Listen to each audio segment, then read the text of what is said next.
നമുക്കിന്നൊരു day my life ആയാലോ. രാവിലെ തന്നെ ഫുഡൊന്നും കിട്ടിയില്ല ഹോസ്റ്റലിൽ നിന്ന്. അങ്ങനെ നേരെ കോളേജിൽ ചെന്ന് ഒരു ചായയും കുടിച്ച് പിന്നെ കുറച്ച് കഴിഞ്ഞിട്ടൊരു കട്ട്ലേറ്റും പിന്നെ ഒരു ചിക്കൻ പത്തിരിയും നാരങ്ങ വെള്ളം കൂടെ കുടിച്ച് ക്ലാസ്സിലോട്ട് പോയി. ഇന്ന് എക്സാം ആയിരുന്നു. അങ്ങനെ എക്സാമൊക്കെ എഴുതി കഴിഞ്ഞ് അതിൻ്റെയൊക്കെ ചർച്ച അവിടെ നടന്നു. പിന്നെ 1:30 ആയപ്പോഴത്തേക്ക് തിരിച്ച് ഹോസ്റ്റലിലോട്ട് പോയി. ഹോസ്റ്റലിലെ ഫുഡ് അങ്ങനെ ഉച്ചയ്ക്ക് കഴിക്കാറില്ല, അതുകൊണ്ട് നമ്മൾ സമൃദ്ധിയിലോട്ട് പോയി. അവിടെ ചെന്നപ്പോഴത്തേക്ക് 3 മണിയായതുകൊണ്ട് ചോറൊക്കെ അങ്ങ് കഴിഞ്ഞ്.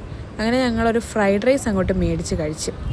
120 രൂപയായിരുന്നു ഫ്രൈഡ് റൈസിന്. അതിൻ്റെ കൂടെ തന്നെ ഒരു ചില്ലി ചിക്കനും മേടിച്ച് കഴിച്ച്. ഐസ്ക്രീം സാൻഡ്വിച്ചും കൂടെ കഴിച്ച്. പർപ്പിൾ ഞങ്ങളുടെ ഹോസ്റ്റലിൽ തൊട്ടിപ്പുറത്തായതുകൊണ്ട് അവിടെയൊക്കെ കുറച്ച് നേരം കയറി സാധനമൊക്കെ നോക്കിയിട്ട് തിരിച്ചിറങ്ങി. പിന്നെ ഞങ്ങൾ നേരെ പാർട്ടിയിലോട്ട് പോയി. അവിടെ ചെന്ന് കോഫി കുടിച്ചില്ലെങ്കിൽ ഒരു സമാധാനവും ഇല്ല. അങ്ങനെ ഒരു കോഫിയും പിന്നെ സാൻഡ്വിച്ചും ഒക്കെ മേടിച്ച് കഴിച്ച്. പിന്നെ അവിടെ ഐസ്ക്രീം വന്നിട്ടുണ്ടായിരുന്നു. ഞാൻ അതിൽ ഒരെണ്ണം മാത്രമേ ട്രൈ ചെയ്ത് നോക്കാൻ പറ്റുള്ളൂ, അതിൻ്റെ വീഡിയോ എടുക്കാൻ മറന്ന്. അങ്ങനെ ഞങ്ങൾ തിരിച്ച് ഹോസ്റ്റലിലോട്ട് പോയി. രാത്രിയിൽ ദം ബിരിയാണി ആയിരുന്നു. ദം ബിരിയാണിയൊക്കെ കഴിച്ച് പിന്നെന്താ പറയണ്ടല്ലോ.